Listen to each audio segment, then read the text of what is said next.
Hi there, Lindsay here, the Frugal Crafter. Today I'm going to show you how I decided to scrapbook my vacation photos this year. I know I haven't done any scrapbooking in a while, so I thought this would be kind of fun and different. And I used a template from Genevieve Designs on Etsy, and she has a beautiful Etsy shop with lots of paper crafting templates, albums and boxes, and really fun stuff, as well as a beautiful YouTube channel where she shows you meticulously how to put everything together. So I will link up to her shop and the templates that I use below so you can find her out, and I do thank her for sponsoring this video.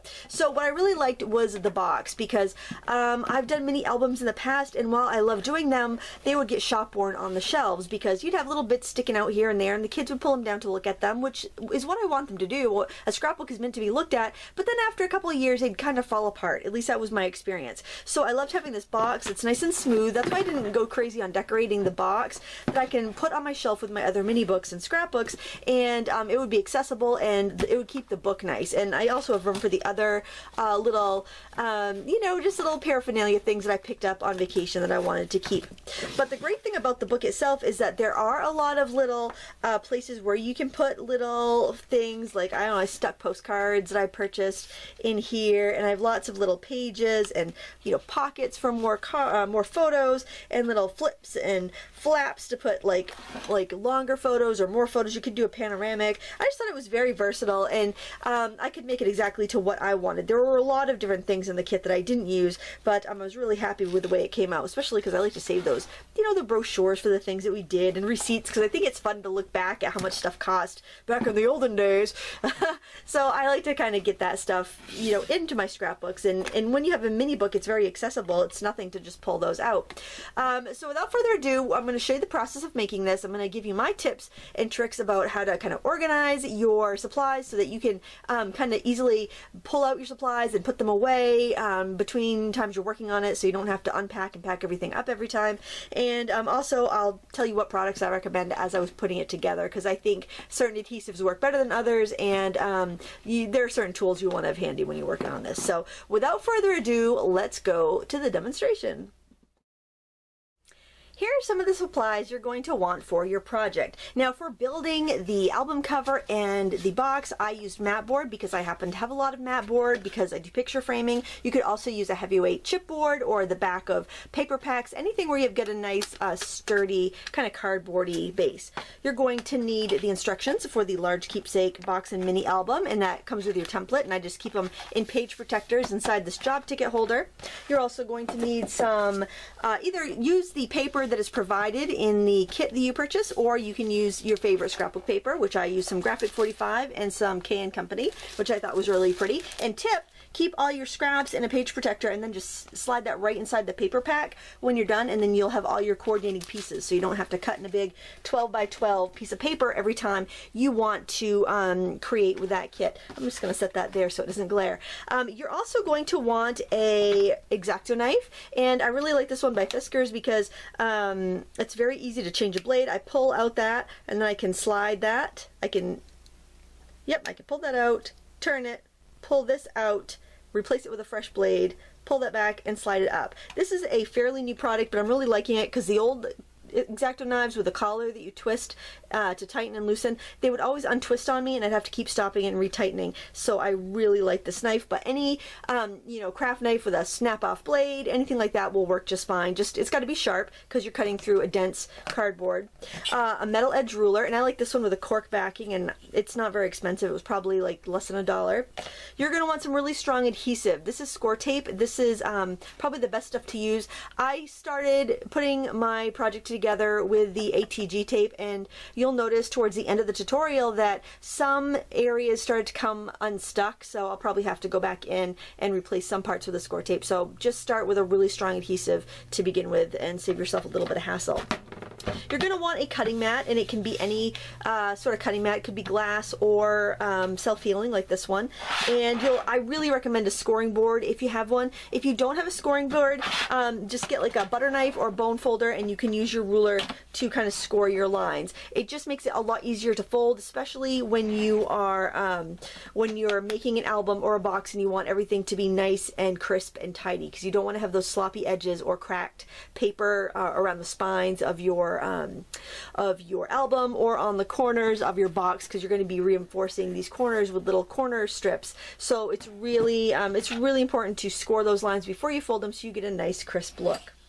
The other thing I recommend is that you find yourself a shallow box or basket, and when you're done, just put everything in your basket or your box and just set it on a shelf. That way you can just grab that box and bring it to your table whenever you're ready to work. That has made this project go really quickly for me, and it's nice that you can take a break whenever you feel the need. The other thing I would gather up before you begin is any sort of tropical embellishments or embellishments to match the theme of your album you're working on. And again, keep it in the basket. When you have all this stuff together, it makes it really easy to complete a project.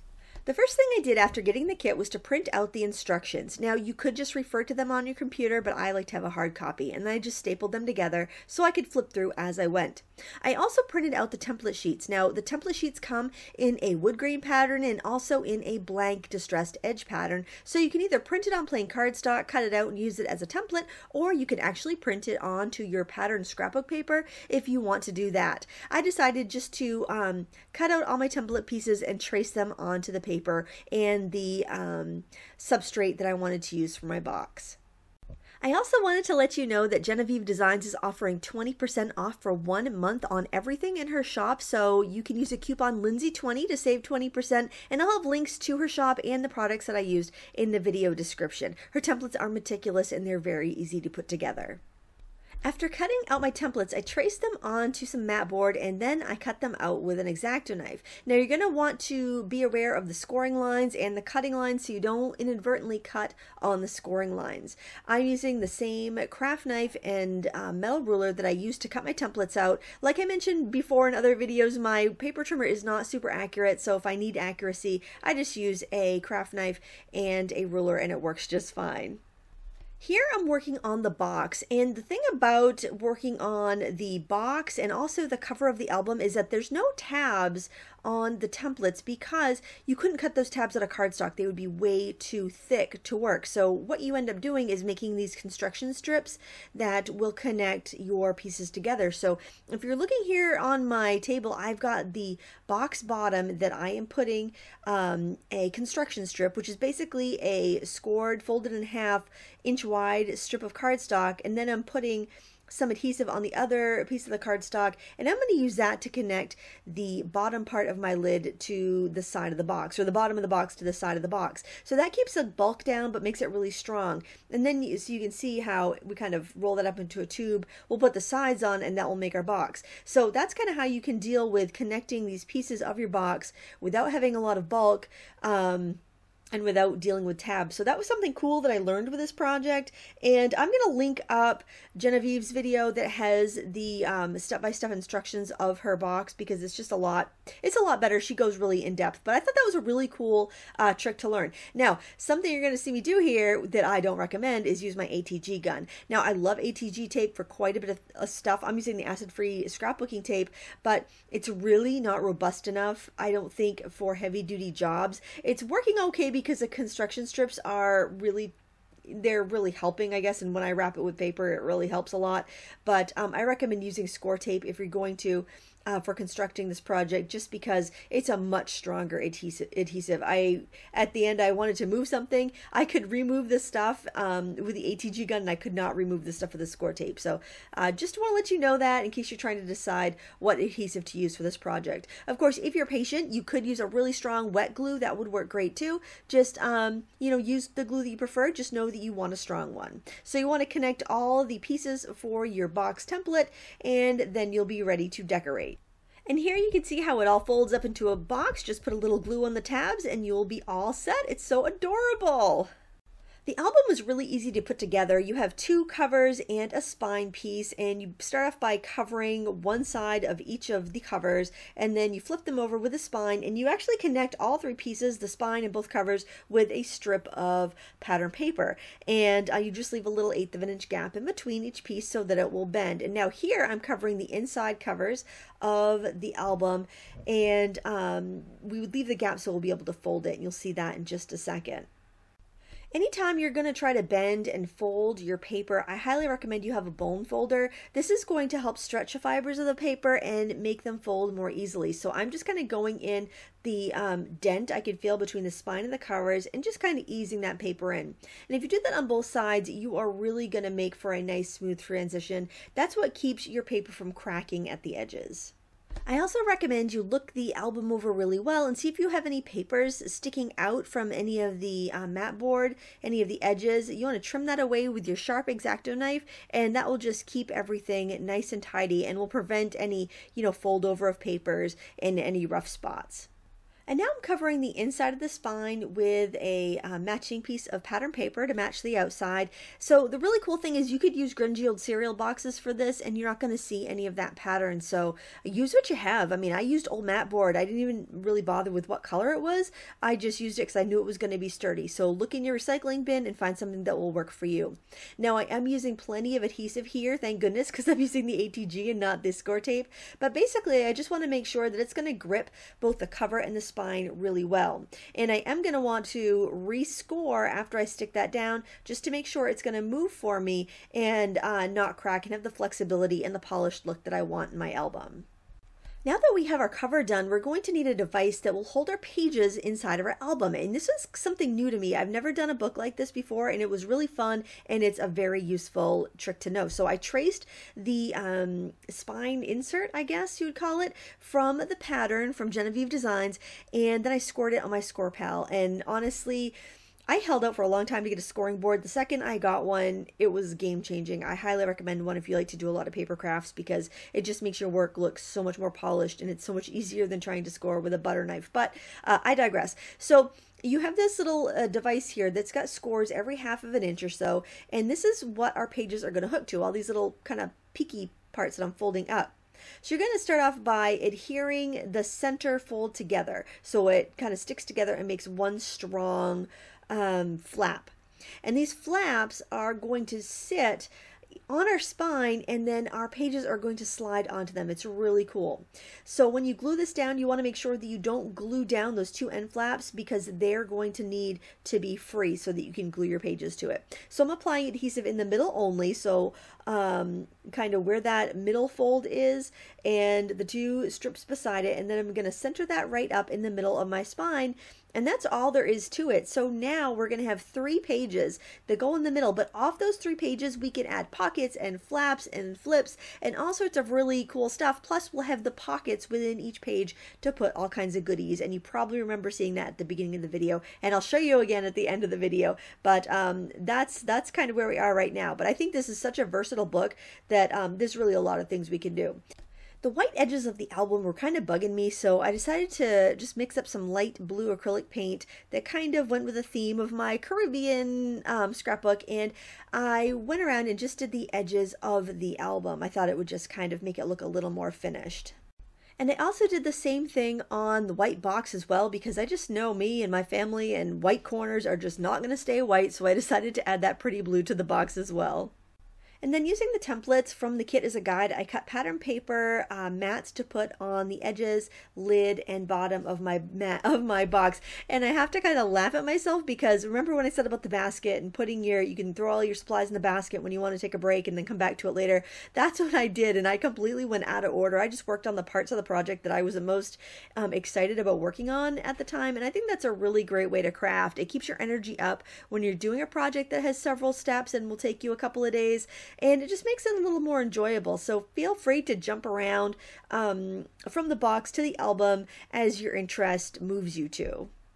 And now we're going to go work on the album some more. Now we're going to put our pages in. This is really awesome, I think. You want to start off by putting adhesive on both sides of one of the flaps. You could actually put the score tape on every flap if you want and leave the liner on. But after you take the liner off, what you're going to do is you're going to slide the page on top. Now the pages are essentially tubes of cardstock that are open on both ends and flattened basically. And that's how we get our cool pocket. So the flap on the end with the spine, that seals the tube shut and gives us our pocket. And the gap that we have between each page allows for embellishing, it allows for adding extra pages on top of those pages that we're putting in, it allows for pockets, it allows for all the bulk that we love to put on our mini albums and scrapbook pages without worrying about denting our pages. So I think it's really a really fun effect, and I'm so glad I tried doing a mini album like this. I always end up with like kind of crunched and dented pages because they're too close together, so this really solves that problem. So you want to repeat that step for each of your pages in the album. And here I was having fun just flipping through my book and seeing how smooth the pages turned and admiring my little pockets and imagining what I was going to put in there and decorate it with.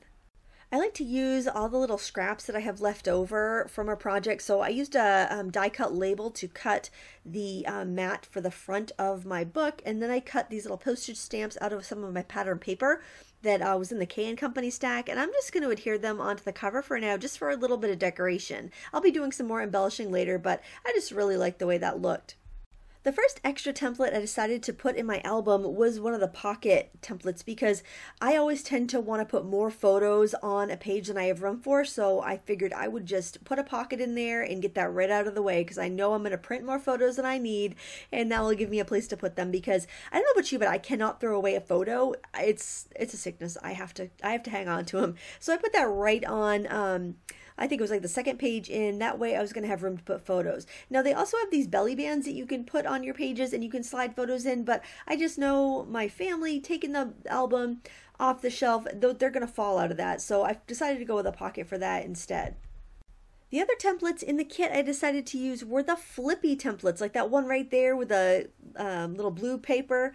And this one here, I like that I can make the templates flip out from the end and make a long layout, or flip in from the spine, or flip up from the top or down from the bottom. It just gives me a lot of versatility and a lot of different ways I can use my beautiful pattern paper. Like this one from Graphic 45. I love that row of girls at the beach, and I thought that would be so fun to put in this beachy themed album. So the photograph there from the pattern paper I wanted to use was a little too narrow, so I just centered up my template and traced around it, and that way it would be a little skinnier than my page, but that's all right. I just wanted to make sure I could get that photo in there because I thought it was super cute.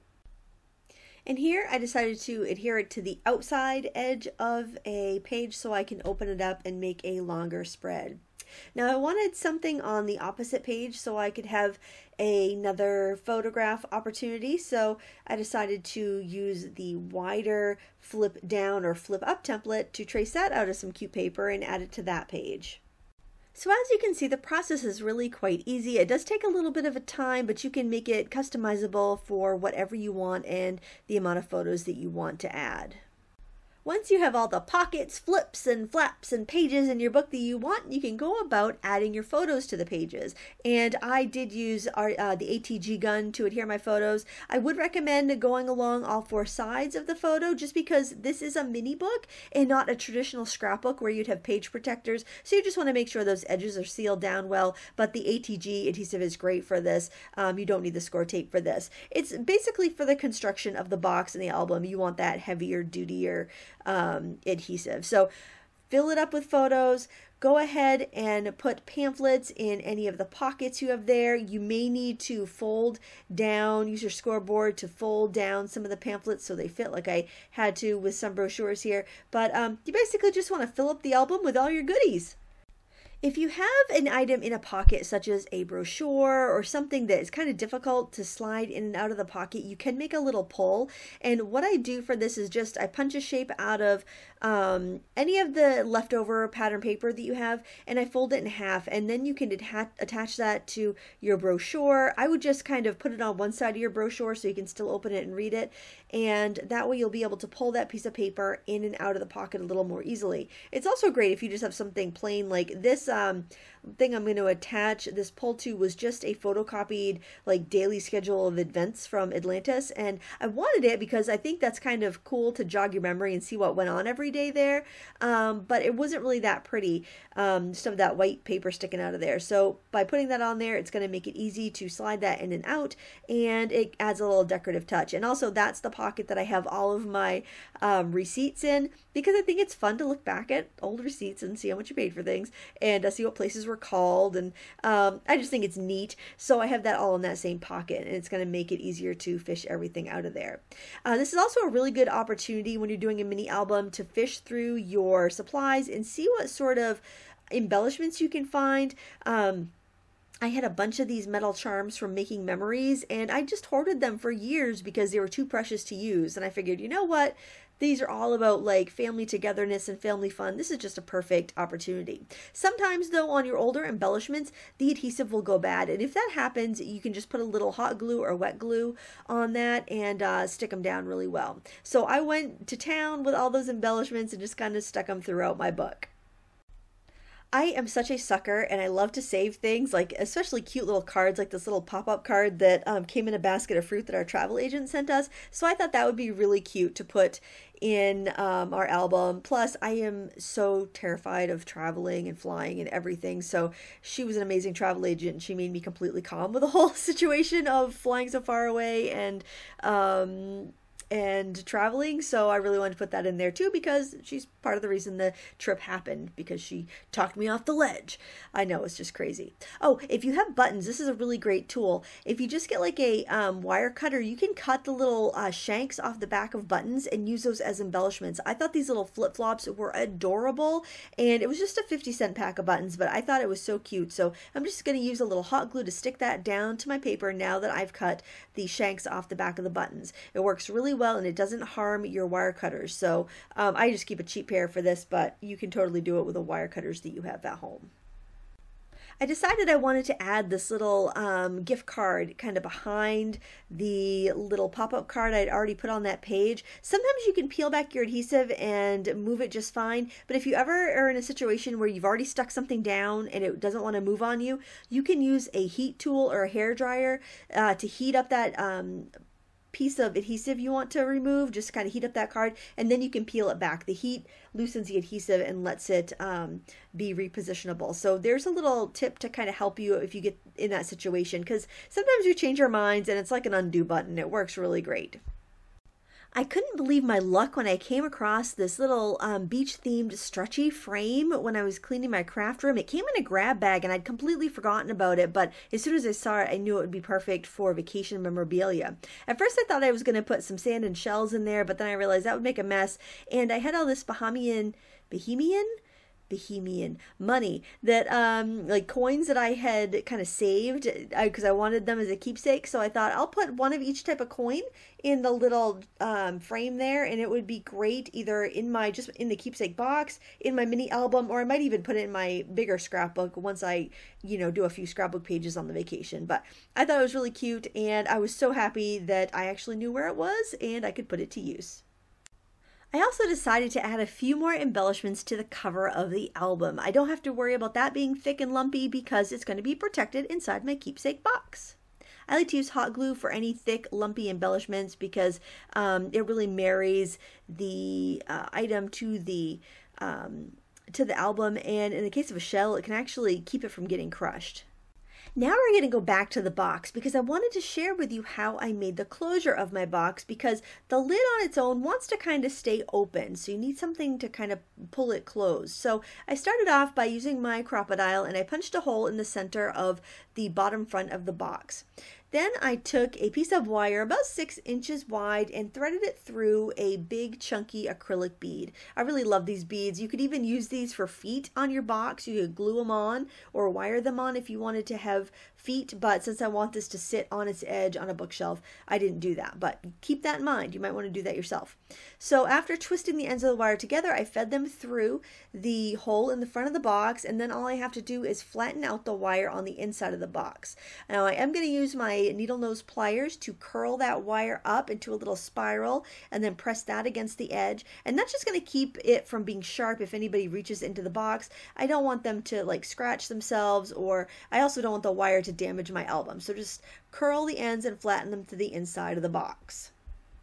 The bead is going to act as a hook, so now we need a loop. So I'm punching a hole in the center top lid of the box, and I really wish I measured it because after I got it together, I realized it was a little bit off, but it still closes, so I'm not going to worry about it. And then I found a cool brad that has a couple slots in it. It's meant to slide ribbon through, but I thought it would be perfect with some beading cord. Now, the elastic cord I happen to have is kind of thin, so I decided to double it up and feed it through the slot kind of at the fold. So that way I'm going to have a double thickness of ribbon, of elastic cord rather. Now I kind of wish I used like a hair tie or something a little bit thicker, but that's all I had at the moment. And after getting both of those ends through my brad, I simply just knotted it and trimmed it so I'd have a loop that I could use for my closure. Then I fed the elastic cord down through the hole, and then I fed the legs of the brad down through the hole so that the brad's going to keep the elastic from pulling through. Basically, you could use a button or anything like that that would just kind of keep the elastic from pulling through. I flattened the legs of the brads out on the inside of the box, and then all you have to do is pull the cord over the bead, and look, it stays shut. So I think it would stay shut, after you had it kind of together and in a bookcase for a while, but this is going to keep it closed for now, and I'm pretty happy with that. And now we're going to finish up the decoration on the lid of the box, and I was kind of looking at the scraps that I had left over. I had cut out some of the postage stamps and cut out the cute little photograph of the bather, and I thought they would be really nice to decorate the top. I also dug into my old stamping stash and grabbed my foam Making Memories letters. I use a lot of Making Memories stuff. It was such a shame when that company went out of business, but I am using the tall skinny letters from Making Memories to stamp the word Atlantis across the top of the box. And what I'm using here for ink is actually acrylic paint. It's the same color I used for the same mix I used to distress the edges of the box, but without white in it, so it'd be nice and dark, but I knew it would match because it's the same color. So I just went across and stamped the word Atlantis, and then all I have to do is glue down some ephemera. I did use some brown ink and a sponge to kind of vintage up the edges of the little postage stamps because I wanted them to look nice and have a very similar look to the photo that I had glued onto the box as well. Just make sure you do a good job getting those edges sealed down to the box, and it really wouldn't hurt to decoupage these elements on just to keep them stuck down really well. All right, my paint is all dry and the adhesive's all set, and here is the box. I just really like the way it looks, and I like that I don't have anything too sticky outy that's going to catch on books when I slide this onto my bookshelf to store it. I might actually put Atlantis down the spine, so when I have this on a bookshelf, it'll be easy to see what it is. But I guess if I have this side out, it will be pretty obvious too. So one thing I would do differently, and I probably, as soon as this breaks, I will switch this out for maybe either a fabric covered hair tie or a piece of elastic cording that's a little bit thicker so I don't have to double it up. But other than that, I'm very happy with the way it came out. So of course the box has room for all of my little keepsakes that didn't fit in the book. And then if we have other things that we've come across that we picked up, maybe little trinkets, we can throw those in the box as well. We picked out a couple, little dolphins that were carved out of wood there, so those could go in the keepsake box when we were tired of displaying them on the mantle. But here you can see I could get kind of thick and lumpy with the embellishments on the book because it's going in a box, and I don't have to worry about those getting, caught on things on my bookcase. So that's another good reason for the keepsake box. So just do a quick little flip through. I know I showed you this at the beginning of the video, but this was a little gift tag from our travel agent on a basket of fruit. I thought that was really nice. This was from a little arcade the kids liked playing in, so I saved it. My husband was going to return it to the table. I'm like, oh no, that's a souvenir. And just little embellishments that I had. I just love that I could put these little postcards that I picked up in here. I always buy postcards because I never know how my photos are going to come out. Even though I have a digital camera and a phone, I still don't trust how my photos are going to come out. And I'll probably put a few more photos in this little pocket here because there's ample room. I like these. I just kind of grouped these together because we ordered drinks out poolside one day, which was really fancy. Really fancy. We don't do that sort of thing in Maine. So that was kind of exciting. And I have here the schedule where it just was like the daily happenings at the resort, and then just different receipts. I always think it's fun to look back and see how much we paid for different things, because you get a few years in the head and it's like, wow, that was really cheap, just when you get that perspective there. But I just liked having these little it could put in as many of these little flip out places for photos, and I just really like that versatility. And then to have a pocket for the extra pieces that didn't fit, I thought was really nice. And you know, just more little odds and ends and keepsakes. Now, one thing I wish that I had done differently from the start, I wish I started off using my score tape like Genevieve Designs recommends. Jennifer says use score tape, and I was just like, yeah, this is easy, I'm using this. That's not as strong as score tape, so I'm gonna either have to apply some pressure or just be real careful, or just, you know, replace it with score tape anytime something comes up. But that was me doing my own thing, not listening to the directions, and that's where that got me. Here you can see I didn't put anything on this page because I love this paper. Oh, I love Graphic 45 paper, and I honestly think they designed this paper so beautifully so that you have to buy 2 sets. You have to buy a set to hoard, and you got to buy a set to use. It's just horrible. Does anybody else have that problem? Let me know in the comments below if you buy a page to keep and a page to use. It's awful. Oh, I think we're all part of the same, I think we're all cut from the same cloth though. But because we have all this space in the spine, remember when we made our little spine pieces, we can fill those pockets right up. We can add as many pockets and page flaps as we want to, and we have all of this space, so nothing's getting crammed together and dented from embellishments or anything. So I really like that. And of course there were so many different embellishments and little pockets and tags and other things that I didn't use because I had so much paraphernalia that I wanted to get in there from my trip. So you can totally make it the way you want.